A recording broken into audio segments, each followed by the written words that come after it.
Primero que todo, queríamos hablarle primero sobre nuestra organización, nuestra misión y la misión del voluntariado de ingenieros y profesionales de Puerto Rico. Es el involucrar ingenieros y profesionales y voluntarios para facilitar la prevención, respuesta y rehabilitación de hogares en Puerto Rico que fueron afectados por desastres naturales.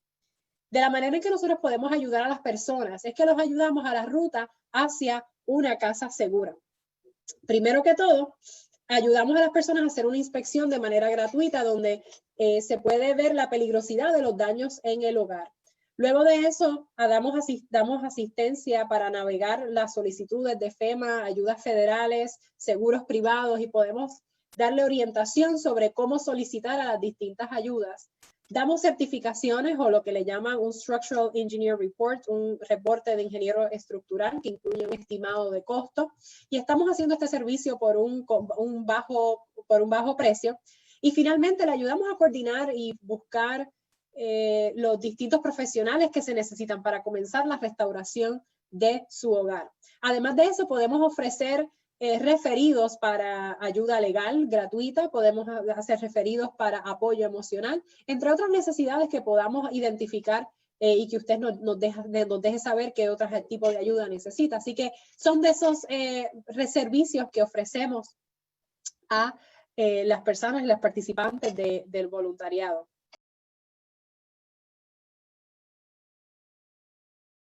Así que aquí les presento los conferenciantes en el día de hoy. Es un placer tenerlos a ellos aquí. Tenemos a Janiel de Ángel, que es principal de Perkins & Will y también es cofundadora de Resiliency Puerto Rico. Tenemos a Dalieli Stabak. Ella es diseñadora arquitectónica de Kennedy and Violin Architecture y también es miembro de la Junta Ejecutiva de Resiliency Puerto Rico. Y finalmente tenemos al ingeniero Eddie Guerra, que él es Senior Engineer de ARU y también cofundador del voluntariado de ingenieros. ¿Cómo están, muchachos? Los tengo, disculpen, los tenía en mute. Ok, aquí los tengo. ¿Cómo están, muchachos?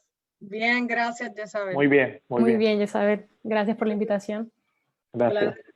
Claro que sí, gracias por estar aquí.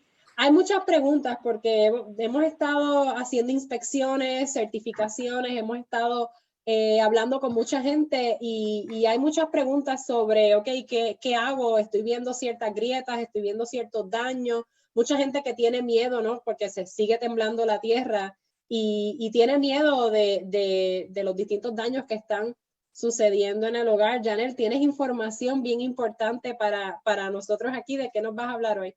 Si vivimos en Puerto Rico, sabemos cuáles son los riesgos que tenemos, no solamente huracanes, no es solamente terremotos, también tenemos que lidiar con grandes temperaturas, sobre todo ahora en verano.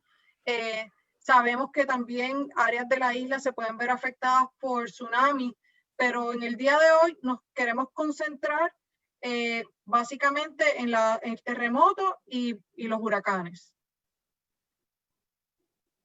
Jezabel va a correr este video que tal vez algunos de ustedes lo han visto, lo encontramos muy interesante y lo que es importante saber aquí, este video captura los movimientos sísmicos del siglo XX y van a ver que al principio se ven muy pocos puntos que están saliendo y de repente salen muchos más.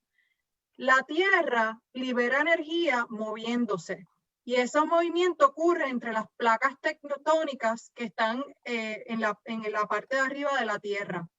A través de los años, los científicos han desarrollado instrumentos mucho más poderosos para poder entender estos movimientos y han localizado en las fallas y en los lugares que se sabe que ocurren estos movimientos muchos más instrumentos.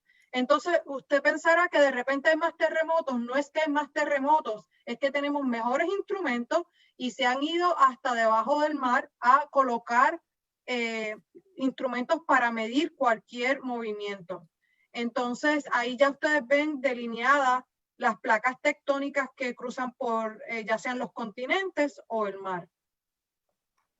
Entonces, sí nos asustamos cuando viene un terremoto, Más sin embargo, si tenemos una casa segura, el terremoto puede pasar y nuestra casa puede quedar intacta. Y eso es lo que queremos llegar con esta información que le vamos a proveer hoy. Entonces ya podemos comenzar con la primera parte, que es una introducción breve. En Puerto Rico existen los códigos de construcción. Entendemos que con la construcción informal de hogares, no todo el mundo utiliza a un profesional y pues por eso a veces las casas no están cumpliendo con el código. El código lo primero que quiere hacer es proteger la vida humana.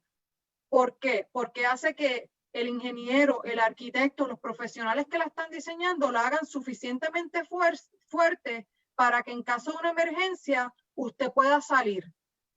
Y el segundo rol del código es proteger la propiedad. Entonces, una casa bien construida se supone que haga las dos cosas. Puedes ir a la siguiente.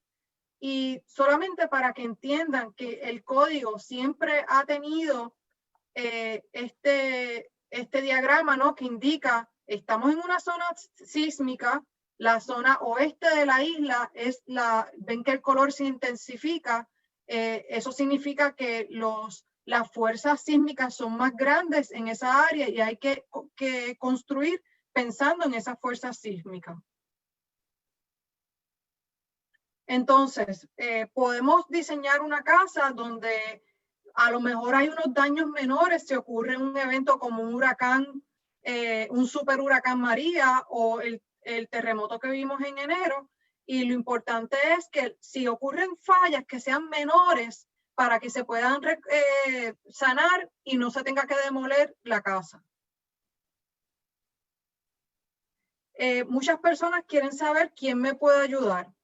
Pues en realidad, quien puede ayudar es un profesional que entienda de construcción, que entienda del diseño y la ingeniería que está detrás de lo que es un hogar seguro. Aquí pueden ver algunas entidades que en Puerto Rico están activas, bueno, el voluntariado, el Colegio de Ingenieros, el Colegio de Arquitectos y el AIA, que es el American Institute of Architects, capítulo de Puerto Rico. Y aquí pueden ver que cada profesional tiene un rol y todos estos profesionales se unen y trabajan como equipo porque no solamente un profesional tiene todo el conocimiento, por eso lo tenemos que hacer como equipo. Y el ingeniero geotécnico está pendiente a lo que son los suelos, la mecánica del suelo. El ingeniero estructural está pendiente a que el sistema estructural de la casa sea fuerte. El arquitecto está pendiente al diseño de toda la casa y cómo todo se ve, cómo todo fluye, cómo todo queda, si está bien orientado al sol, a las brisas, etc. Y el contratista juega un rol muy importante porque el equipo de diseño, y cuando digo diseño son los ingenieros y los arquitectos también, van a producir unos documentos de construcción y entendemos que el contratista tiene que ser una persona que tiene la educación para llevar esas recomendaciones, esas instrucciones y hacerlas una realidad. Uno de los recursos que les quería comentar que sería buenísimo si pueden ir a esa página en el futuro es la red sísmica de la UPR Mayagüez. Esto que están viendo allí son recursos que están en ese website y algo tan sencillo como hacer un plan de escape de la casa en caso de emergencia es bien importante y a mano derecha ven algunas de las recomendaciones que ellos hacen. Pues, por ejemplo, que la ruta esté libre, que no hayan impedimentos a que cuando usted quiera salir no hayan cosas en el medio, mantener si hay un tablillero, mantenerlo bien anclado a la pared para que cuando haya ese movimiento sísmico no se caiga todo y no le vaya a hacer daño a usted. Entonces, estas son cosas que podemos hacer antes. Si vas a la próxima, pensamos que es importante y les cuento que estas gráficas que ven aquí nos las compartió unos amigos en México que desde que son pequeños y van a la escuela aprenden cuáles son las cosas esenciales que tienen que hacer para un terremoto, sobre todo en Ciudad de México, que es una zona sísmica bien alta. Y ellos me contaban que en su mesa de noche a ellos les enseñan a tener ciertas cosas siempre, que si ocurre un terremoto, agarras todo eso y sales a correr o te proteges. Y una de las cosas que decían siempre era tener zapatos al lado de la cama. Cuando les pregunto por qué, bueno, al salir, asegurarse que cubres tus pies para que no, si haya algo que haya caído, no te vaya a hacer daño. Entonces, esto también lo pueden estudiar con más detalle, pero muchas de estas cosas parecen casi que lo que tendríamos en una mochila de emergencia para un huracán. Podría ser un poco similar. Entonces, en resumen, practicar un plan de emergencia, practicar cómo uno se puede proteger, examinar el entorno y prepararse con provisiones. Durante el terremoto, dependiendo de donde uno se encuentre, pues a veces si tiene la oportunidad, escapar de la casa es una forma viable de hacerlo, pero hay veces, digamos, si usted vive en un condominio, a lo mejor en ese momento lo más importante es que se agache y se meta debajo de una mesa o un lugar seguro. Y algunas de las recomendaciones están aquí a mano derecha. Y luego del evento sísmico, que ya uno sale, pues ver el entorno, entender dónde están sus familiares, sus allegados, sus vecinos, si hay alguien que esté herido, que necesita ayuda. Ustedes vivieron esto, así que sabemos que ustedes ya son los expertos en este sentido, porque ustedes como comunidad se unieron ante el terremoto para ayudarse unos a los otros. Ahora el ingeniero Eddie Guerra nos va a llevar a través de 10 fallas comunes que el voluntariado ha visto en Puerto Rico.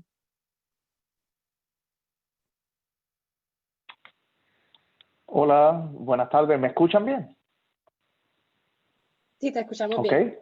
Muy bien. Gracias, Janel, y Jezabel y Danieli por organizar esto. El propósito de mi presentación es esencialmente compartir con ustedes las fallas estructurales que hemos visto ya desde enero de este año, cuando comenzó la actividad sísmica en Puerto Rico. Así que para nada mi intención aquí es decir estas son las 10 fallas que siempre van a ocurrir, ese no es el objetivo, sino que basado en nuestra experiencia y lo que hemos visto en casa en Puerto Rico debido al tipo de construcción, a la arquitectura en Puerto Rico, entonces aquí comparto con ustedes 10 de las fallas más comunes de los cientos de inspecciones que hemos hecho. Próximo. Primero, déjenme decirle los 3 tipos de construcciones que hemos visto típicas en Puerto Rico. Número 1, la casa de un piso en bloques no reforzados. Las casas entonces de 2 pisos en bloque y marco y pórtico en hormigón reforzado, que están soportadas en columnas.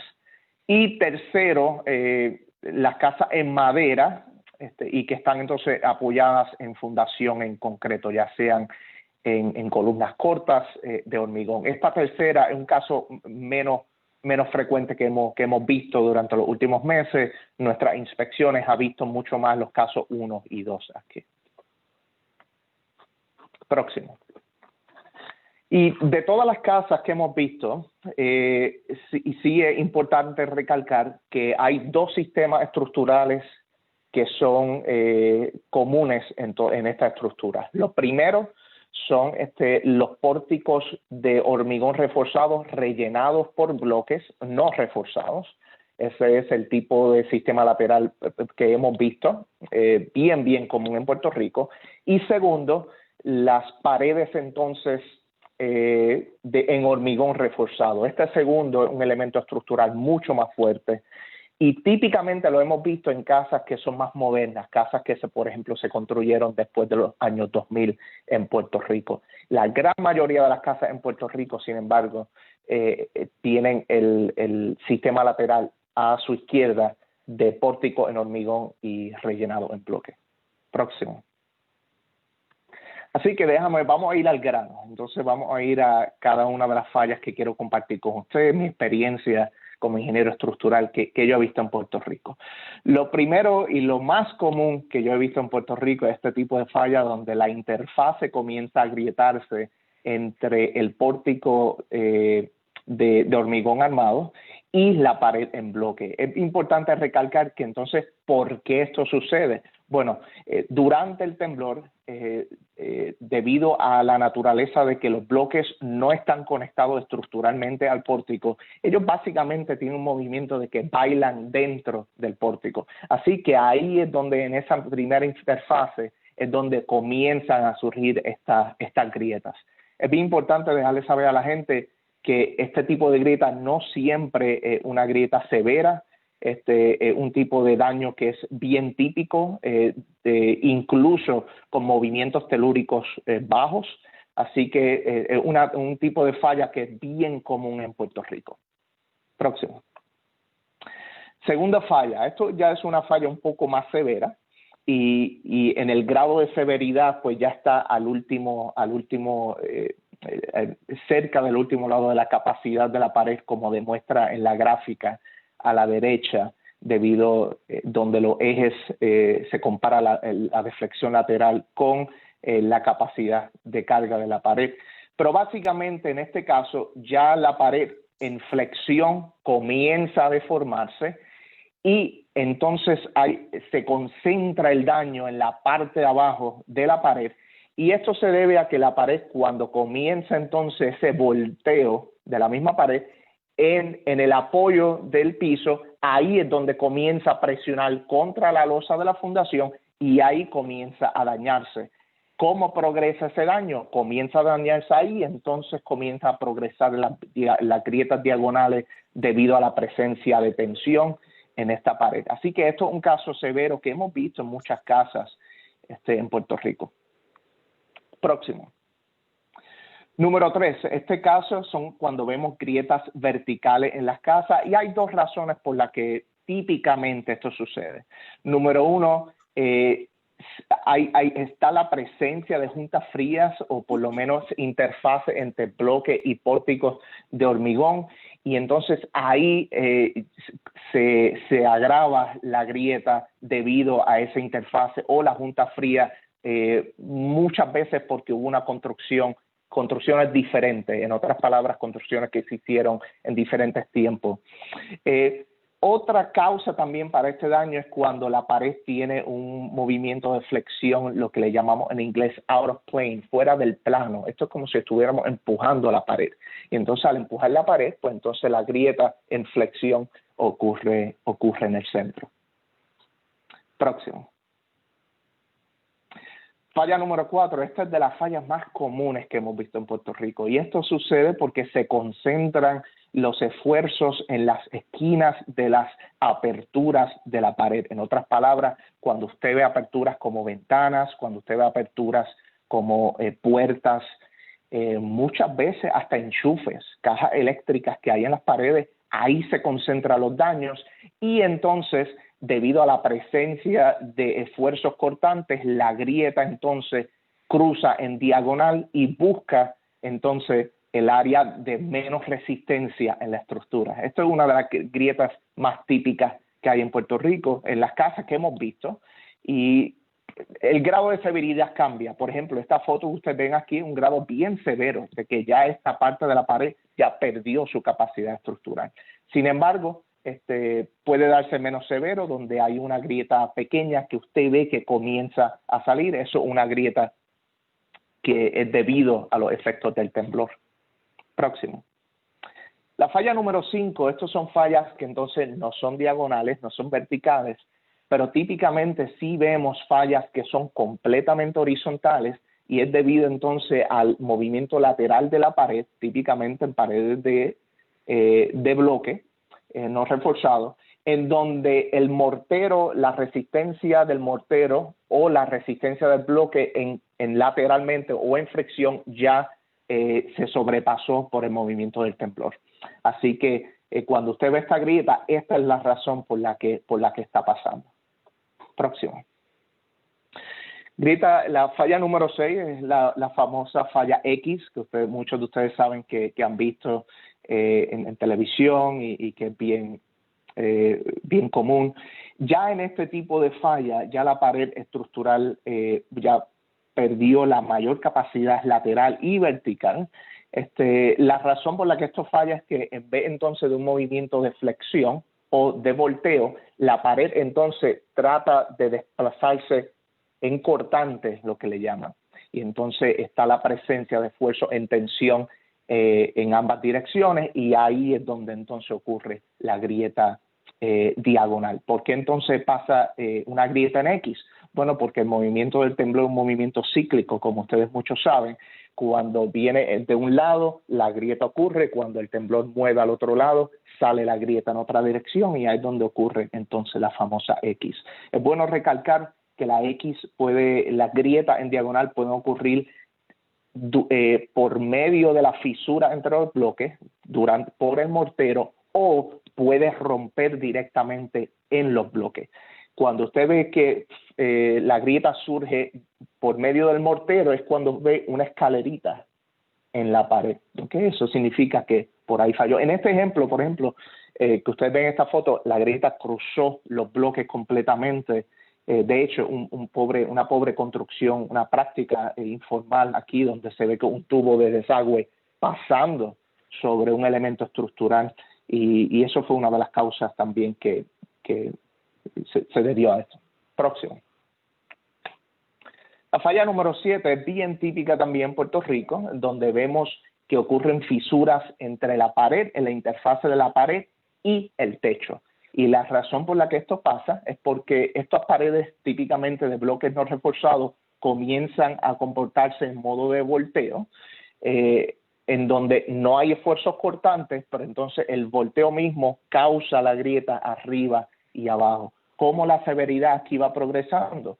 Este caso que ustedes ven aquí es casos tempranos en la severidad, o sea que no es muy grave, pero entonces cuando ya los esfuerzos se van incrementando y los movimientos cíclicos van incrementándose también, esas grietas pueden entonces comenzar a ocurrir diagonalmente, pueden entonces a ocurrir en las esquinas, dañándose mucho las esquinas, como enseña aquí en la foto a mano derecha. Próximo.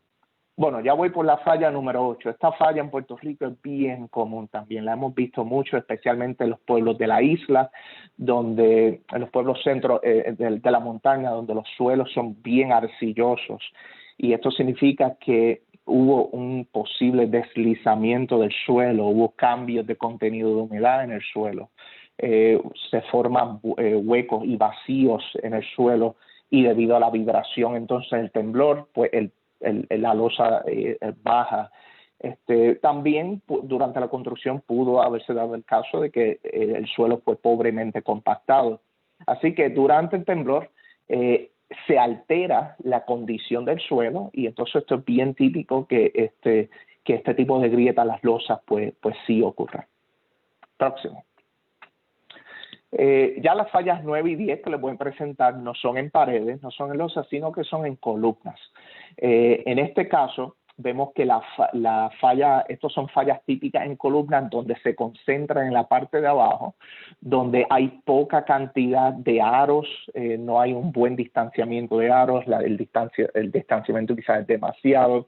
El movimiento entonces en flexión causa una concentración de esfuerzo de momento en la parte de abajo, donde primero explota esa cara de la columna, y entonces comienza a exponerse el núcleo, el core, lo que le llaman, de la columna, que es la parte más fuerte, que es encasillado entre los aros de la columna. Próximo. Y como último, yo creo que es importante recalcar que muchas de las casas que vimos, por ejemplo, en el área sur de Puerto Rico, en Guánica, en Yauco, casas que estaban en columnas, sufrían este tipo de daño. Y esto se debe en que las fuerzas se concentran en estas partes en específico, porque hay lo que llamamos un piso blando, un soft story, lo que le llamamos en inglés este tipo de estructura, donde las columnas están aguantando una masa increíble, y unas fuerzas de inercia masivas recaen sobre las juntas de estas columnas.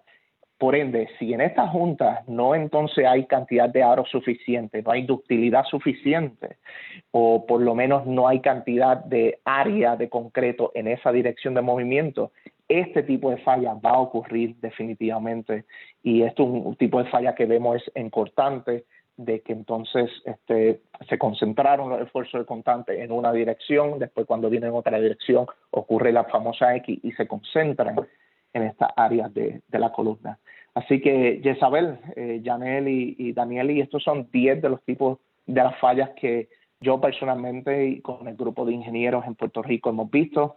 Hay muchas fallas más que quizá en otra ocasión podemos hablar, y si la gente pues tiene preguntas, claro está, nos puede enviar sus comentarios o preguntas, pero estos son los 10 que yo, en mi opinión, he visto más comunes en Puerto Rico. Eddie, gracias por esta información. Una pregunta, ¿es malo que la casa se mueva?